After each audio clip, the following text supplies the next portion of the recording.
Hello friends, welcome to 21st knowledge share. இன்றைக்கி நம்ம இந்த வீடியோவில் என்ன பார்க்க போகிறோம்னா, விபிசி எப்படி கிரியேட் பண்ணுறதுன்னு பார்க்க போகிறோம். அமேசானில் ஒரு 4 ஸ்டெப்ஸ் இருக்குது. அந்த 4 ஸ்டெப்ஸை பற்றி இப்போ நம்ம பார்ப்போம். VPC virtual private cloud virtual network dedicated to our AWS account. நமக்குன்னு ஒரு அக்கௌண்ட் க்ரியேட் பண்ணால் அந்த அக்கௌண்ட்டுக்கு தனியாக ஒரு நெட்வொர்க் க்ரியேட் பண்ணுறது தான் விர்ச்சுவல் நெட்வொர்க் சொல்கிறாங்க. அதை இதெல்லாம் க்ரியேட் பண்ணணும்னா விபிசி மூலிமா தான் க்ரியேட் பண்ணணும்.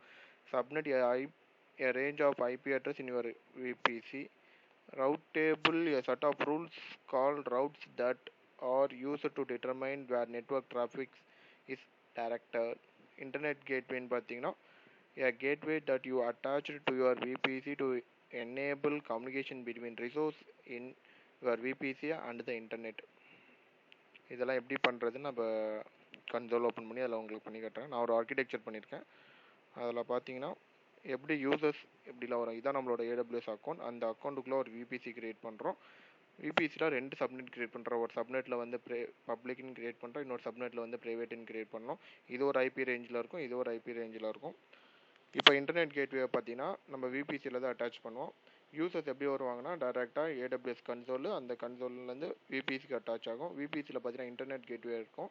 இன்டர்நெட் கேட்வேல எந்த சப்நெட்டில் அட்டாச் பண்ணியிருக்காங்களோ அந்த சப்நெட்டுக்குள்ளே ரீச் ஆகும். இப்போ உள்ள ரீச் ஆச்சு. இப்போ இந்த சப்நெட்லேருந்து நம்ம ப்ரைவேட்டில் இருக்கிற சப்நெட்ஸ்னால் ப்ரைவேட் ஐபி மூலிமா ஆக்சஸ் பண்ணணும். இன்டர்னல் விபிசிக்குள்ளே வந்து நீங்கள் 2-3 சப்நெட் க்ரியேட் பண்ணிங்கனாலும் ப்ரைவேட் ஐபி மூலிமா நீங்கள் ஆக்சஸ் பண்ணிக்கலாம். இதை தான் நான் இப்போ பண்ண போகிறேன். வாங்க கன்சோல்குள்ளே ஓப்பன் பண்ணி காட்டுறேன். ஏடபிள்யூஎஸ் கன்சோல் க்ரியேட் பண்ணிக்கோங்க. இந்த சர்ச் பாக்ஸில் வந்து விபிசின்னு க்ரியேட் பண்ணிங்கன்னா ஐசோலேட்டட் க்ளவுட் ரிசோர்ஸ்ன்னு இருக்கும். அப்படி இல்லைன்னா நெட்வொர்க்கிங் அண்ட் கண்டென்ட் டெலிவரியில் பார்த்தீங்கன்னா விபிசின்னு இருக்கும். இந்த விபிசி செலக்ட் பண்ணி இந்த இடத்துல பார்த்தீங்கன்னா லான்ச் விபிசி விசார்டுன்னு இருக்கும். இதை கிளிக் பண்ணிங்கன்னா விபிசி வித் சிங்கிள் சப்நெட் இருக்கும்.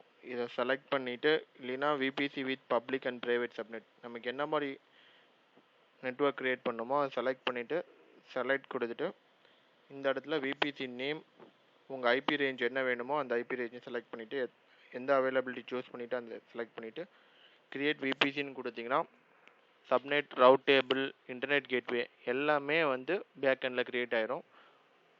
நானும் இப்போ இப்படி க்ரியேட் பண்ண போகிறேன். மேனுவலாக விபிசி எப்படி க்ரியேட் பண்ணுறது இல்லை ஸ்டெப் பை ஸ்டெப்பாக பார்க்கலாம்.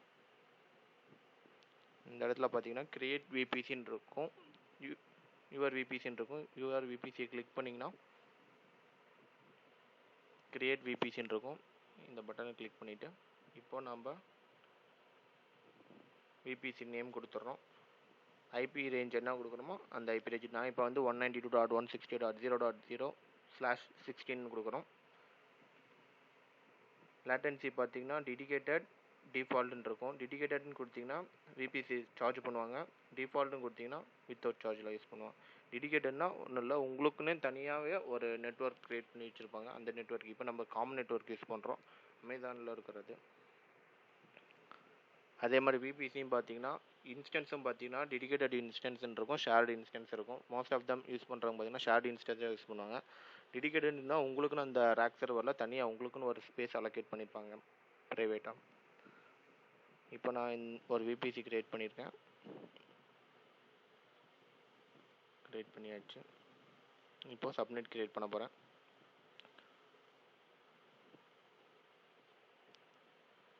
ரெண்டு சப்நெட் க்ரியேட் பண்ணுறேன். ஒன்று வந்து பப்ளிக் சப்நெட்டுன்னு நம்ம எந்த விபிசி இருக்கோ அந்த விபிசியில் அட்டாச் பண்ணோம். அவைலபிலிட்டி ஜோன் பார்த்தீங்கன்னா மும்பையில் பார்த்தீங்கன்னா 3 அவைலபிலிட்டி ஜோன் இருக்குது. நான் இந்த சப்நெட்டில் வந்து சப்நெட்டில் வந்து அட்டாச் பண்ணுறேன். இந்த சப்நெட்டுக்கு என்ன ஐபி ரேஞ்ச் வேணுமோ அந்த ஐபி ரேஞ்சு செலக்ட் பண்ணிக்கலாம். கிரியேட்னு கொடுத்துக்கோங்க. அடுத்தது இதில் இன்னொரு சப்நெட் க்ரியேட் பண்ணுறேன், ப்ரைவேட் சப்நெட்டுன்னு சொல்லிவிட்டு நம்மளோட விபிசி செலக்ட் பண்ணிக்கோங்க. இதோட ஐபி ரேஞ்சு வந்து பார்த்தீங்கன்னா 1.0 இது 0.0ன்னு வச்சிங்கன்னா சேம் ஐபியாக இருந்துச்சுன்னா உங்களுக்கு மிஸ் மேட்ச் ஆகும். நான் ஆல்ரெடி இந்த நெட்வொர்க் வந்து ஆல்ரெடி ஒரு சப்நெட்டில் க்ரியேட் ஆகிருக்குன்னு சொல்லி நம்ம இதோ ஒரு சீரியஸில் செலக்ட் பண்ணுறோம். இப்போ க்ரியேட்டுன்னு கொடுத்திங்கன்னா இந்த சப்நெட்டை செலக்ட் பண்ணிவிட்டு இன்ஸ்டன்ஸ் லான்ச் பண்ணிங்கன்னா 1.0லேருந்து ஏதோ ஒரு ஐபி ப்ரைவேட் ஐபி செட் ஆகும். பப்ளிக் சப்நெட்டை செலக்ட் பண்ணிவிட்டு சப்நெட் வந்து சப்நெட்டை செலக்ட் பண்ணிவிட்டு இன்ஸ்டான்ஸ் செலக்ட் பண்ணிங்கன்னா 0. சொல்லிவிட்டு சம்திங் ஏதோ ஒரு ஐபி ஒரு 110 இல்லை 210 அந்த மாதிரி ஏதோ ஒரு ஐபியில் வந்து உங்களுக்கு இன்ஸ்டன்ஸ் க்ரியேட் ஆகும். ரவுட் டேபிள் பார்த்தீங்கன்னா விபிசி க்ரியேட் பண்ண போது டிஃபால்ட்டாக ஒரு ரவுட் டேபிள் க்ரியேட் ஆயிரும், மெயின் ரவுட் டேபிள்னு சொல்லிட்டு. அதே ரவுட் டேபிளாக நம்ம யூஸ் பண்ணிக்கலாம். இப்போ 2 ரவுட் டேபிள் இருக்குன்னா எது கன்ஃபியூஸாக இருக்குது. இதோட ரவுட் டேபிள் பார்த்தீங்கன்னா 230A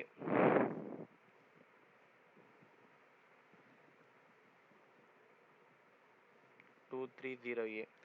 அப்போ இது நம்ம நாலேஜ் ஷேரோட ரவுட் டேபிள்.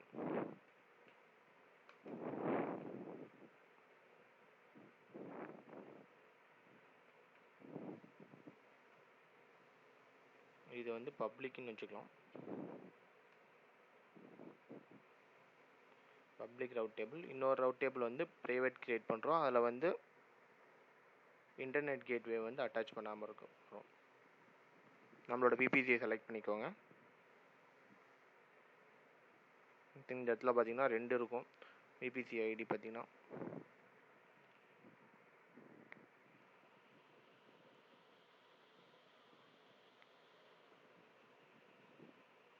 ரெண்டு ஒரே ஐடியாக இருக்கான்னு செக் பண்ணிக்கோங்க. நம்ம ஒரே விபிசியை கரெக்டாக செலக்ட் பண்ணியிருக்காமா இல்லையாமன்னு.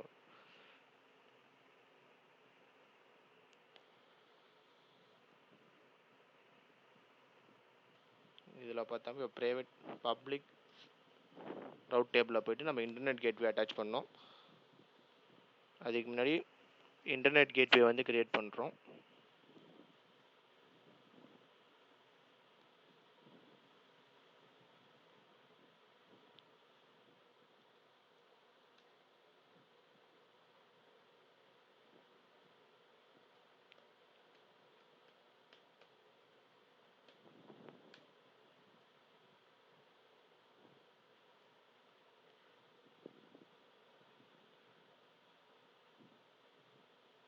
இன்டர்நெட் கேட்வே க்ரியேட் பண்ணியாச்சு. இப்போ நம்ம அந்த க்ரியேட் பண்ண இன்டர்நெட் கேட்வே வந்து நம்ம விபிசியில் அட்டாச் பண்ணோம். நம்ம ஆர்கிடெக்சரில் பார்த்தீங்கன்னா உங்களுக்கு தெரியும், இன்டர்நெட் கேட்வே எங்கே அட்டாச் பண்ணோம்னா விபிசிக்குள்ளே 2 சப்நெட் க்ரியேட் பண்ணோம். இப்போது இது அட்டாச் டு நம்மளோட விபிசி இருக்கும். விபிசியில் அட்டாச் பண்ணியாச்சு.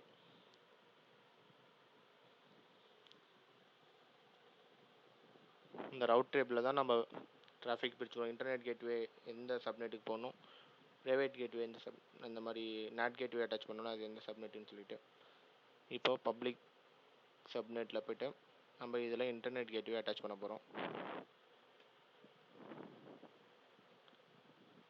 இங்கே போய்ட்டு இன்டர்நெட் கேட்வே நெட் கேட்வே கொடுத்துட்டு சேவ் ரவுட் டேபிள்.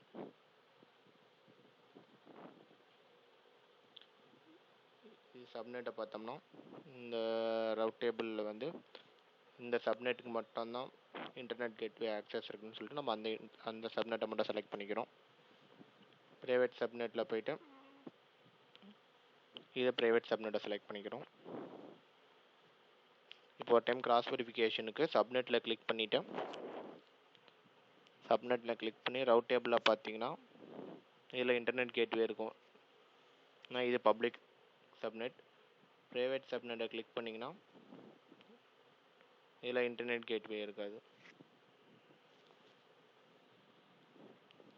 இப்படி தான் ஃப்ரெண்ட்ஸ் ஒரு விபிசி எப்படி க்ரியேட் பண்ணுறதுன்னு சொல்லிட்டு அடுத்த ஒரு வீடியோவில் வேறு ஒரு ஏடபிள்யூஎஸ் சர்வீஸை பற்றி பார்ப்போம். தேங்க்யூ.